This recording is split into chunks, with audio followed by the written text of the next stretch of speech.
thank you to everybody for coming out this afternoon to hear about my anniversary book talk. And thank you to the Historical Society for inviting me.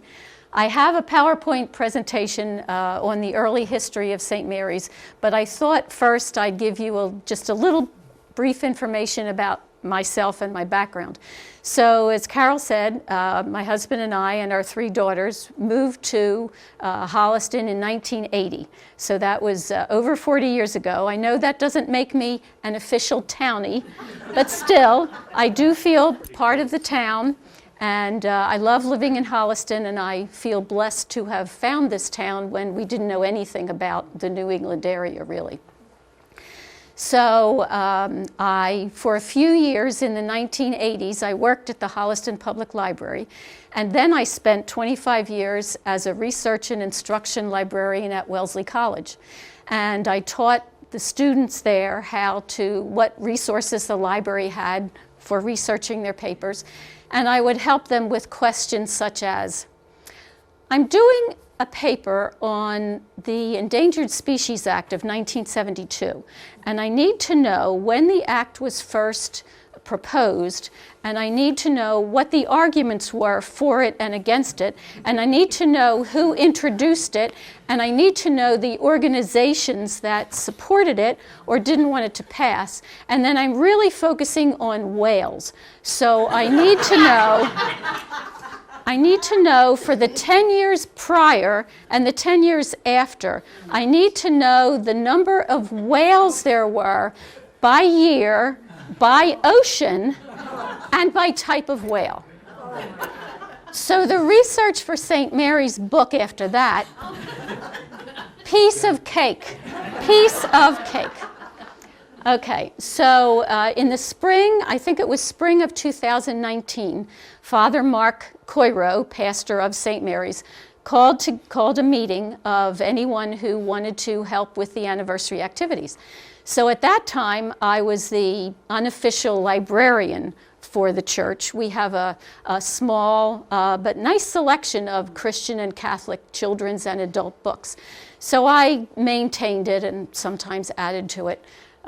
So I knew there were some historical articles and some artifacts from early in St. Mary's history. So I thought maybe I could do a display. And that was my idea. So I went to the meeting and told Father Mark, and Father Mark said, well, I had in mind that we could write a book, a new history of St. Mary's. How would you like to write a book?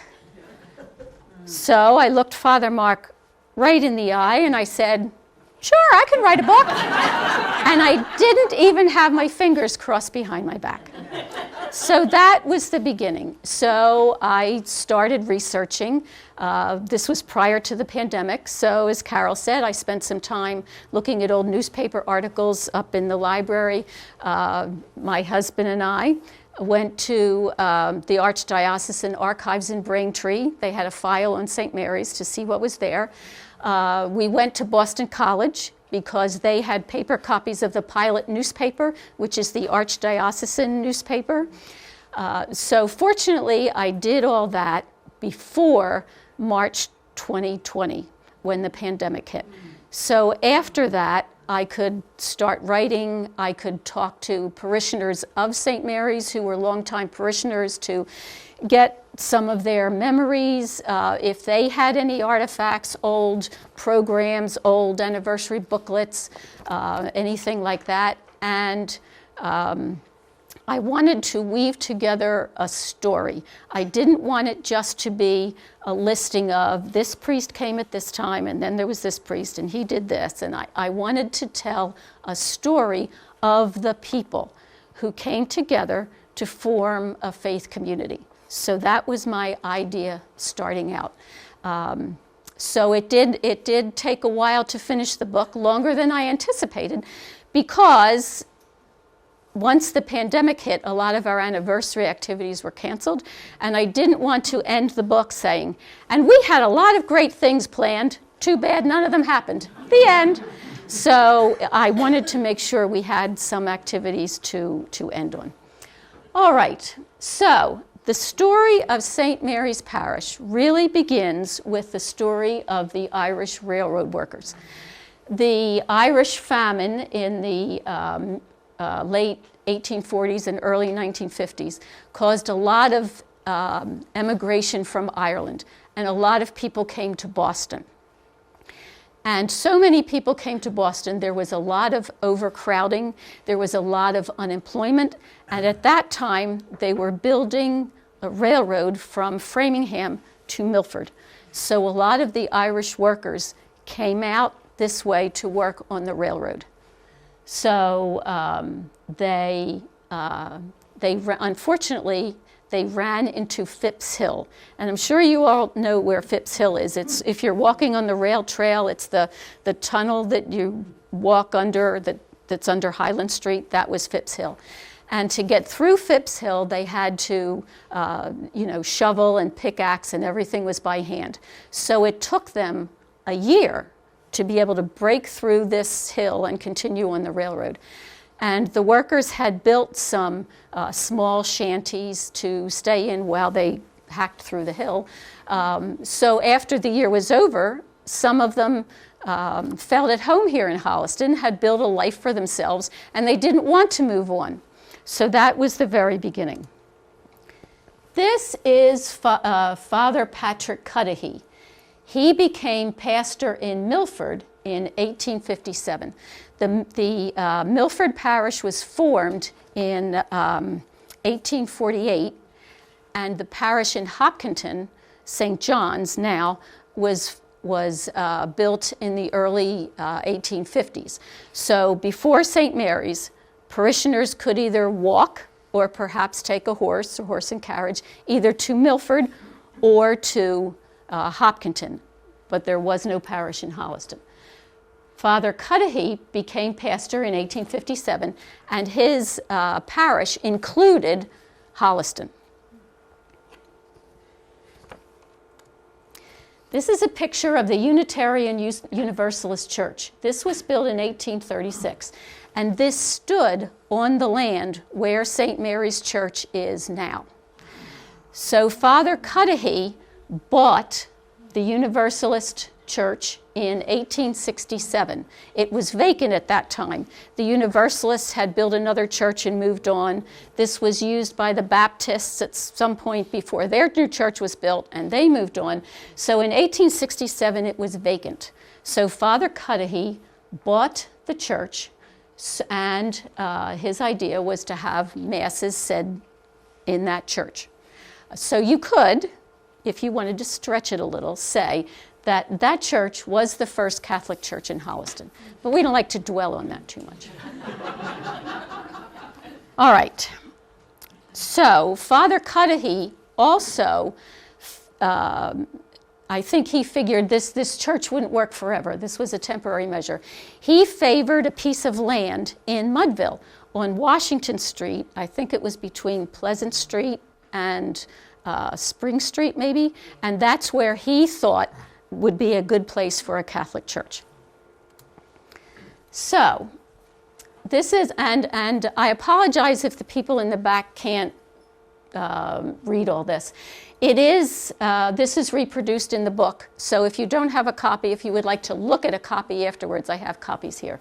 So this says notes from a meeting, and this is May 7th, 1870. So in 1867, Father Cudahy bought the church, started to say masses in Holliston. 1870, this says, by request of Reverend P. Cudahy, the Catholics of Holliston met at a schoolhouse for the purpose of providing some means to take some steps toward building a Catholic church. So this was the first plans for building a Catholic church in Holliston. They had another meeting on May 22nd where they voted to choose a committee of 5. Those are the 5 people there. And they were going to act as assessors. And they were going to levy a fee, an amount on each Catholic in Holliston according to their means, so that they would have some seed money to start to build the church. And I'm going to digress here for a minute and pay homage to Shirley Chipman. Do all of you know Shirley Chipman, or some of you? Shirley Chipman is was a long-time Holliston resident, St. Mary's parishioner. She passed away about a year or two ago, and she was shopping in the used bookstore in Hopkinton that's on Route 85. It was a house that had a big barn in the back that was a used bookstore. So she was in there shopping, and she came across a ledger of Father Quinlan's, written in his handwriting, that detailed the names of all of the residents at that time, the Catholics, and how much they should contribute. She recognized its value, she bought it, she transcribed it, and she used a census to try to correlate the names with where they lived. And she discovered that about 90% of the people did indeed live in Mudville. There is a copy, a listing of all those names in the book, and I have some extra copies here if anybody would like to take a look at it after the presentation. So it's just a list of names, where they lived, the amounts they were assessed, and they were assessed anywhere from about $5, and the highest was $50, with the majority being $10 to $20. So that became the seed money for the church. So everything was good, going along fine, except in June of 1870, 1 month later, the Springfield Diocese was formed. Prior to that time, the Boston Diocese covered the whole of Massachusetts. So in June, there were enough Catholics in Massachusetts. They formed the Springfield Diocese. The Milford Parish, including Father Cudahy, went to Springfield, but Holliston stayed with Boston. So all of a sudden, we had Catholics in Holliston had a church. They could still attend church in Milford, but they had no guiding pastor. They had nobody to help them build a new church, because it was not only a separate parish, it was a completely separate diocese. So this is Reverend Richard Quinlan. He was St. Mary's first pastor. Holliston became a parish in November of that year, 1870, and it consisted of the towns of Medway, Bellingham, and Holliston. So when I die and go to heaven, I really hope I can meet Father Quinlan, because I think he was a most remarkable man. He not only oversaw the collection of all the funds, oversaw the building of a new church. He had Catholics in Medway and Bellingham to help. So he also started to build St. Joseph's Church in Medway. He never finished it because Medway was made a separate parish, and the first pastor there finished that church. He integrated himself in the affairs of the town. He became a member of the school board. He was also a trustee of the public library. And at some point in my research, I did a little math, and I figured out that when Father Quinlan came to Holliston, he was 28, which I think is quite remarkable, to be building a whole new parish, bringing together a community of faith believers and building a church and doing everything else.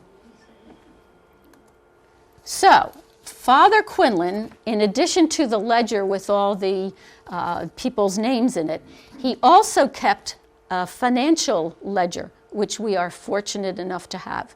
He had a list of expenses, a list of receipts, and we know that Patrick Ford was the architect for St. Mary's Church, because in his ledger he talks about paying however much money to Patrick Ford architect. So we know that. And Patrick Ford was became a somewhat famous architect. He studied under a famous architect in Europe, and he built a lot of Catholic churches in this area and sort of became the unofficial architect for the Boston Archdiocese. So, parishioners first attended Mass in the church basement, Christmas 1873. So that was 3 years later. And it says, Christmas was a proud day for the Catholics, inasmuch as they, on that day, occupied for the first time the vestry of their new church. So that was 3 years after they were in the basement. And the bottom says, the vestry will be occupied until the completion of the church room above, which it is hoped will be ready for occupancy during the next summer. Well, Father Quinlan didn't know it, but it actually took him 10 years for the completion of the church. This is an example, and I know this is hard to read. It's a combination of, the writing and the faded, and so this is an example from Father Quinlan's ledger, and we have his ledger from January 1871, right after he came, to 1882. So these are expenses from January of 1874. And you can see there's James Bergen on account, and James Bergen was the builder. He was the person who built it. The next way down in yellow, a salary. Father Quinlan drew a salary of $50 a month.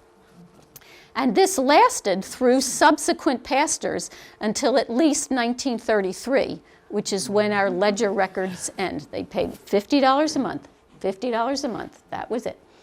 And if you can see down here, it says George W. Newhall house rent, because at this time he was building the church, but the rectory didn't exist. The building existed, but it was not the rectory. It belonged to someone else. It was a private house. So Father Quinlan rented a house on Charles Street, and he paid $50 a month in rent. So between his salary of $50 and paying rent of $50, maybe he depended on meals from the parishioners for food or something. I'm not quite sure how he managed his other expenses. Eventually, his parents moved in with him. They had lived in Boston. He was born in Boston, and they moved in with him on Charles Street. Okay, this is a list of receipts from 1874, and the first item says pew rent. And from when the first time I saw this, I was a little taken aback because I thought, pew rent? Catholics don't do pew rent. What is this pew rent? But it was a perfectly acceptable way at that time for new parishes to gather the money they needed to get their parish started. The next item says a picnic at Milford, brought in $700. They had yearly picnics. They had fairs, reunions, sports days. I'll show you that a little bit later. And I wanted to mention this. The last one says note in the Holliston National Bank. So his ledger is filled with this. I think that's why it took him 10 years to build the church, because he didn't want to incur a lot of debt. So you'd see, a note from the bank, and then for receipts, and then under expenses, you'd say, paid back the note. And then a couple months later, it would be note from the Holliston Bank. And then a few months after that, paid it back. So he did this over the 10 years, took out a series of notes and then paid them back. He didn't want to have a lot of debt at the end. This is the first photo of St. Mary's Church. It was taken between 1892 and 1895. And we know it was taken then because there is a book online called a graphical history of the Catholic churches in New England. And it was published in 1895. So it had to have taken before that. We know it had to be 1892 or after because Also in the same article is a picture of the rectory. And Father Quinlan bought the rectory in 1892. So that's the time frame in which this was taken. So you can see that the church is, mostly finished. It still needs some steps, I think. This is the first picture taken of the inside. Now, and this was, again, taken in that same time frame. You can see the three, let's see if my cursor works. Oh, there we go. I tried to make my cursor bigger. You can't see it? Okay. You can see here are the three triangular windows, which are still in St. Mary's Church. They've been moved a little, but they're still there. You can see the arches and the trusses. They're all still there. I think this in the middle is probably oil lamps. There was no electricity back then, so they were the oil lamps in the church. It's hard to see in this picture, but there's the altar, and above the altar is a gold screen, altarpiece. It was called a reredos, I believe. All right. So, the church dedication was in June of 1884. And again, the highlighted part says, was that day fully completed at an expense of some $22,000. So that's how much it cost to build the church, $22,000. And was to be dedicated in accordance with the established ritual of the church. So the cardinal came out. They walked around the church and sprinkled holy water. They had a lovely service under the direction of a choir director. So it was a big deal. And then, at the same time that the Archbishop was here, he conferred confirmation on the Holliston students. And then he went to Medway, and he confirmed some people in Medway, because this new St. Mary's Church was the church for Medway and Bellingham also. Okay, in addition to the ledgers, the expense ledgers he also kept what I called Mass notes. And I think they were just a listing of things he wanted to say when people were at Mass that he wanted to remember. The Sodality is having a meeting on Thursday afternoon. Friday is a fast day, don't forget. I love this bottom one. It says, 5 weeks from today, High Mass and Te Deum of Thanksgiving to Almighty God on the 400th anniversary of the discovery of America. So he just put in his little notes. Pray for Hugh Farley, who died last Friday, and when there'll be a funeral mass for him. I love the bottom. It says, people bringing others into a seat. So apparently there were some people who didn't pay their pew rent, and they should have been standing, but other kind parishioners were letting them come into a seat. But Father Quinlan said, no, you shouldn't do that. This is a certificate of membership in the Church Debt Society. The Church Debt Society was another form, another way of raising money for the support of the new church. This is for Thomas Connell, and you can see it's goes from 1895 to 1898. They paid monthly. It was 25 cents a month they were supposed to pay, and if you paid this, then they would offer masses once a month for your spiritual welfare, and you would also be entitled to a month's mind High Mass of Requiem, and a month's mind was a mass that was said approximately 1 month after you had died. So those were your benefits, and this continued until about, at least into the 1930s. That's when sort of our ledger records stopped, so we don't know how far after that it continued, but at least it continued then. So, as I said before, they financed the church through church fairs, reunions, field days. Holliston Fair ends with glowing success.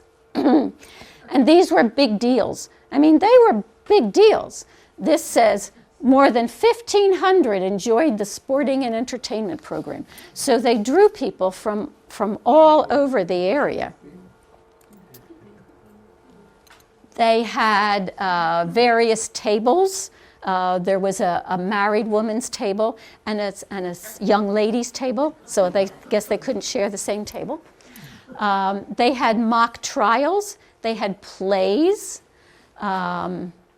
They had operettas. Music was always a part of it, and it was always Haley and Bray's orchestra. If people remember Stephen Bray, son of the immigrant Stephen and Honora Bray, he was a music teacher at Holliston High School, and he always provided the entertainment. This says, dancing was enjoyed. The grounds were illuminated by 4 arc and 16 incandescent lights. So this again was a big deal at that time. Also, arrangements have been completed for the performance of a one-ring circus. So the entertainment consisted of moving pictures, followed by dancing until midnight, Bray's Novelty Orchestra. So they brought in a lot of money because, again, from Father Quinlan's ledgers, we can see, fair, and it was always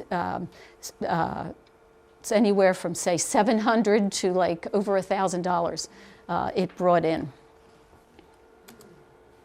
This is an example of a fair raffle booklet from 1880.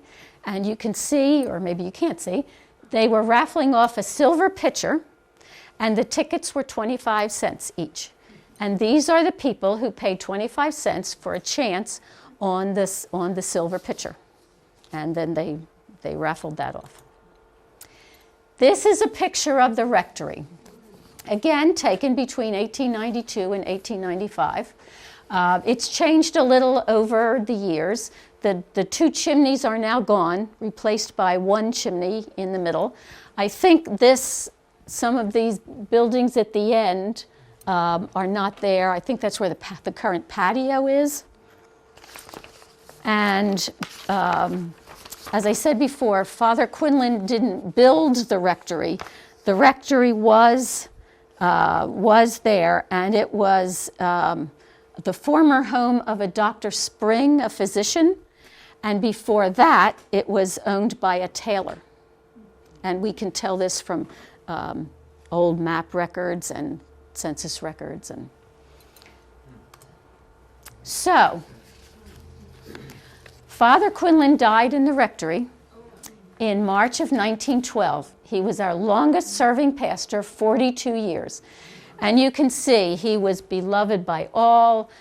Cardinal O'Connell came out, many of the dignitaries of the church. So as I said, I would like to meet him. I'm going to prepare a list of questions to ask him. I just want to know. And he's buried in St.Mary Cemetery along with his parents. Okay. So this is Father John Lyons. This is our second pastor, and he was pastor for about 5 years, from 1912 to 1917. And he did some landscaping and beautifying the outside of the church. You can see the picture on the left. It looks like there's a store or a building right to the left of the church. He had that taken down. It was vacant, so to allow more space around the church. He also continued with the fairs and the field days, the mock trials, everything continued. The orchestra, the dancing. This is Father Lyons' ledger. Again, we're fortunate to have this. This is from 1915. So you can see on the left are the receipts. So there's still pew rent. There's $846 from the bazaar, the Church Debt Society. I guess they had a house-to-house collection. And then on the right, at the top says his salary, $600, which would have been $50 a month, same as Father Quinlan. We had a choir, altar supplies, refinishing the church, and he paid on the mortgage $500. So we're still sort of paying off.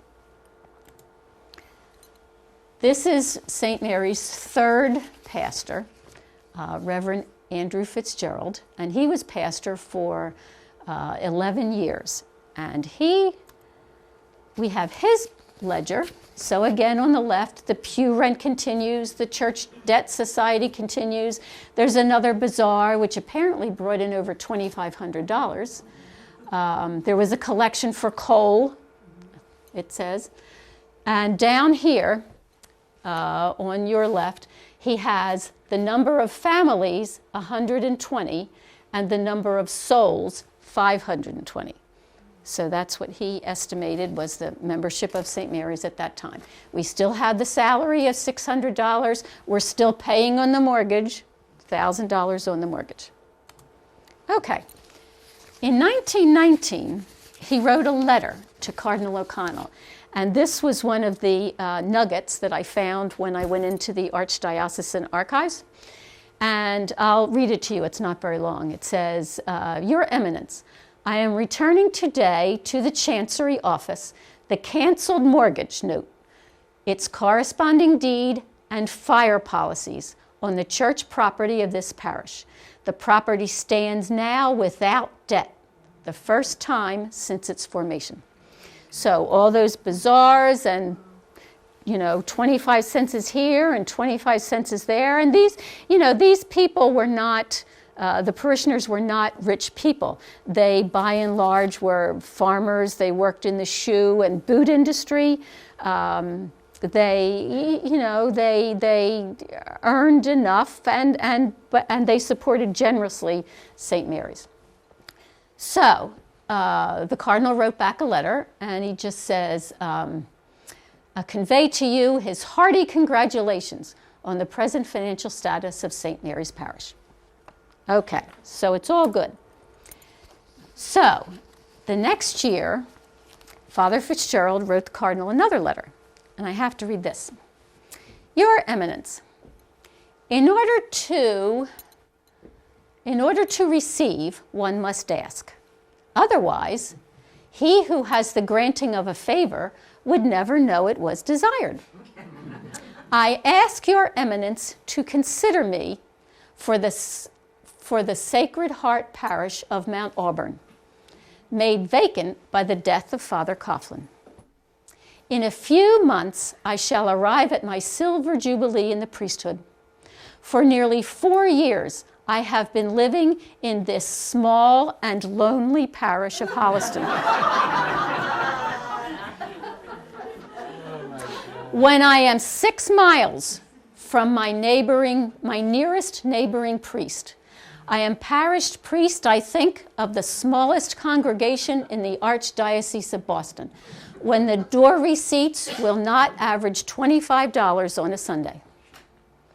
The baptisms, less than a dozen yearly, and the personal revenue in proportion, just enough to meet living expenses with strict economy. During my years here, I have cleared the property of an old and long-standing debt, and from a state of incipient decay, have made it as good-looking as any to be found in rural New England. This I do not mention more than incidentally, for it is work that falls to the lot of the average priest. It is the loneliness that is beginning to tell that activates me. So when I first read this, I thought, how dare you? How dare you call Holliston a sad and lonely place? You can't do that. But then, I started to think about it, and he had come to St. Mary's from parishes that were closer into Boston, that were more urban, that were more active. They didn't have cars that he could hop in a car and say, oh, I'm going to go visit Father Patrick in Milford today. They had no good way of getting around, and it must have been a little lonely at times. The other thing I thought was interesting was that sometimes in the letters that the cardinal received, up there in the left-hand corner, there was a notation like follow through or write back or something. You probably can't read what it says, but it says nothing. So the cardinal ignored the poor letter from Father Fitzgerald. But Father Fitzgerald labored on zealously at St. Mary's. It says the church, when he passed away, the church was filled with sorrowing relatives, friends, and parishioners of the deceased pastor, who had labored zealously for souls in the Archdiocese of Boston. So he went on to become a pastor. No, he didn't. He died in Holliston. Yeah. So, whatever I thought of him, having written that letter, I thought, well, he pulled himself together and said, I am a priest and these are my people, and I will do the best job that I can. All right, so that's all I have on the early history. The first advertisement for my talk talked about this. I was going to talk on the stained glass windows. So I thought, well, maybe I'll throw in a little about the stained glass windows. Not the people on them, but the windows themselves. So this is a description of the windows from the same publication that had the picture of the outside of the church, the inside of the church, and the rectory. It had a very detailed description of what the church looked like. And it said, the windows, gifts of some of the parishioners, are stained glass, every 3 reflecting a different hue. Another quote, abundance of stained glass windows donated in memory of parishioners by their families and friends. Now, I had a difficult time trying to piece together the story of the stained glass windows, or what the story could be, because except for one window, which I will show you, there was nothing in Father Quinlan's ledger for the time period that we had that talked about stained glass windows. But according to this description, they were in the church when it was built. So in the church there is a plaque, and it says, original donors of windows, St. Mary's Church, and it lists some names, and at the bottom is St. Mary's Sunday School. So it is my theory, and I can't prove it, but it is my theory that these people contributed money for windows, not for any specific window, and not for any specific window with any name on it, just for windows. Because these people all lived in the late 1800s at the time the church was built. But none of them, well, very few of them, to my knowledge, have a relative on a window. This is the window that's over the altar, the sacristy? No, the altar area. The altar area of the sanctuary. That was the word I wanted. The sanctuary of the church. And on the bottom, it's hard to read, but it says Temperance Society, 1873. And again, from Father Quinlan's ledger, we do have this. And it says receipt 1875, Temperance Society for windows over sanctuary. There you go. And then we have an expense, Otto Falk, glass for windows. So we know that Otto Falk did the windows above the sanctuary. Huh? Yeah, okay. And he was a glassworks maker in Boston. Okay, this is an example of one of the 10 original windows in the church with saints on them. And this one says, in memory of Margaret Bray.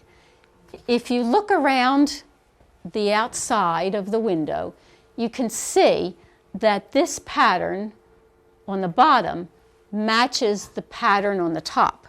So to me, again, that says that the top and the bottom were put in at the same time. Now again, that's sort of my theory, but I don't think they had names on them, because all the people whose names are on the windows all died in the late 1920s or early 1930s. And in fact, one of the women in the window, Helen Clancy, wife of Dr. Leo Clancy, some of you may remember him, she was not born until 1899. So her name could not have been on a window in 1873. That would be a little weird. So this is a ledger entry from Reverend Patrick Lyons. He was our fourth pastor. This was his ledger, and for receipts for January of 1932, it says donations for stained glass windows, $1,900. Here's an expense, January 1933, stained glass windows, $1,700. So there was certainly something done at that time with stained glass windows. Was it additional full-length windows? Was that when the names were put on the windows? I think it would have been a fairly simple process to put a name on a small panel. I don't know. I can't say for sure. This is an example of 3 windows. And if you remember, the description that was in the book, printed in 1895, talked about the windows, and every third window was a different hue. So if you look at the window on the far left, if you look again around the window, you can see it sort of has a yellowish tint, and the bottom panel is red stained glass. If you look at the next one, it's another saint, so it's one of the original windows. Again, if you look around the perimeter, they're more white, and there's a purplish hue to the panel on the bottom. This is an example of a window. This was in memory of the Massachusetts Court of Foresters, it was called. It was a charitable organization that was formed to help support poor Irish families. And this sort of has a completely different style than the Saint windows. So was this window put in 1933? Is that one of those windows? I don't know. I don't know the answer. I mean, St. Mary's has a few windows that are obviously later, much later even than 1933. Okay, so I thought now I'd run through, I think I'm still good on time. Oh, this is good. I thought I'd run through a few pictures of the inside of the church that show some changes over time. And again, these images are reproduced in the book. So this, again, is the first picture from the 1890s. This is from the 1950s, from a wedding. The 1950s, and you can see there's wallpaper. Looks like there's wallpaper in the back. There's a Latin inscription on the top. It says, "Eat of my body, drink of my blood." The altarpiece, the reredos, is still there. You can see statues, 2 statues to the right, 2 statues to the left. This is from a Christmas card, thanks to a parishioner who sent it to me, from 1965. Again, it looks a little bit different. The altarpiece is still there, the gold altarpiece. The back is a little bit different. Here's the 3 windows put in by Otto Falk, and the picture of the Blessed Mother on the top. And I know a lot of you here remember the Blessed Mother on the top and the Litany of Mary, it was called, that went down the sides of the nave. You can see there's one to the right there and one over to the left. And I know a lot of people wish that Mary was still there. This is from the 1980s. Again, now the gold altarpiece has been replaced by the brown panels. The 3 windows are still there. Mary is still there. The red banners on either side were made by Sister Mary Ricci. A lot of you remember Sister Ricci. She made banners. She made those banners. This was obviously taken at Christmas time. This is prior to a renovation that was in 1995. I don't know the exact year. And I sort of call this the dark plain period. The windows are still there. You can sort of see Mary at the top. It's not a great photo, but Mary is still there. You can the back is very plain, and you can barely see, if you look hard, the tabernacle has been removed from the center of the altar. The tabernacle, if you look way to the left, almost at the end of the picture, you can sort of see the tabernacle sitting on a side altar. This is after the 1995 renovation. This is how it looks today. You can see this is when we built. We were concerned about fewer priests, fewer masses, so more people would be needed at each mass. So we built a transept on each side. So there's only the temperance window is the only one still there. The other triangular windows are on the side, one in each transept. You can see the altar rail is gone. This is after Vatican II. The altar rail is gone. The tabernacle has been moved back, and the church has a much lighter feel. Maybe it was just the lighting in the other picture that I thought just made it seem so dark. Okay, so I did say that there were 2 mysteries. So the first mystery is, this is from the Holliston Directory in 1882. So this was after St. Mary's was formed. The church was being built prior to when it was finished. Pastor Reverend Quinlan, he had an assistant.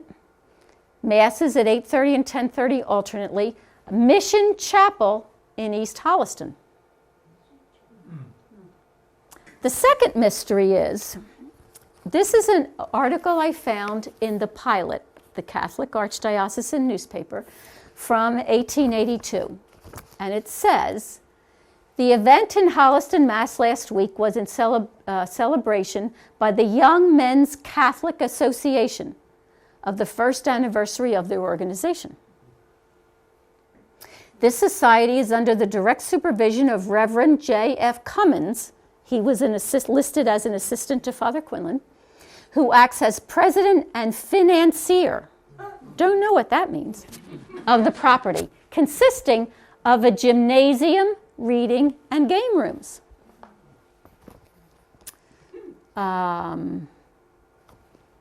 The gymnasium comprises 3 patent rowing machines, 3 pulling weights, a pair of 10-feet parallel bars, trick rings and trapeze, 2 large tumbling mats, 10 sets of Indian clubs and dumbbells with boxing gloves, and a lifting machine.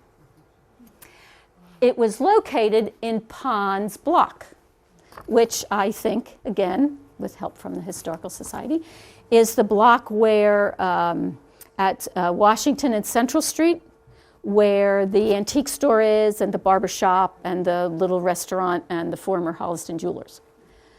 So, again, I tried to do a little research. And what I have no idea if this was affiliated at all with St. Mary's Parish. There's nothing in the article, I have the article here, that mentions St. Mary's Parish.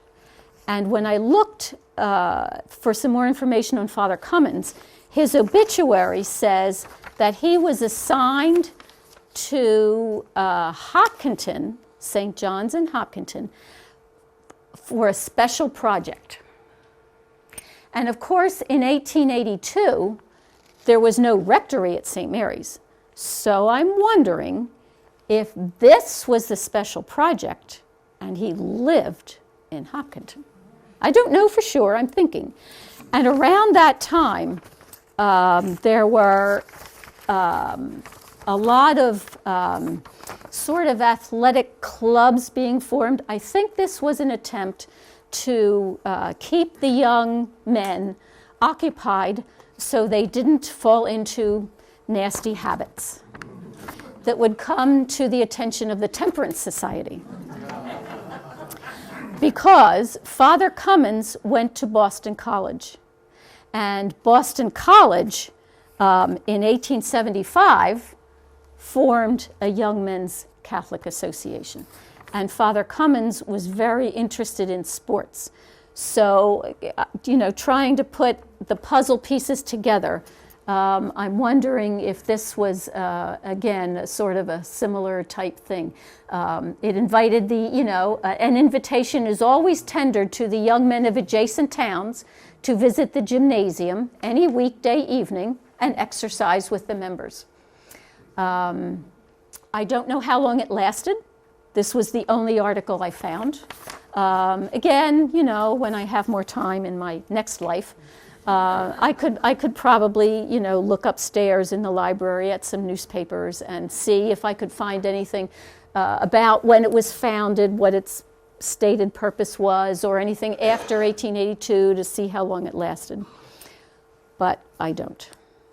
All right, well, thank you again for your attention.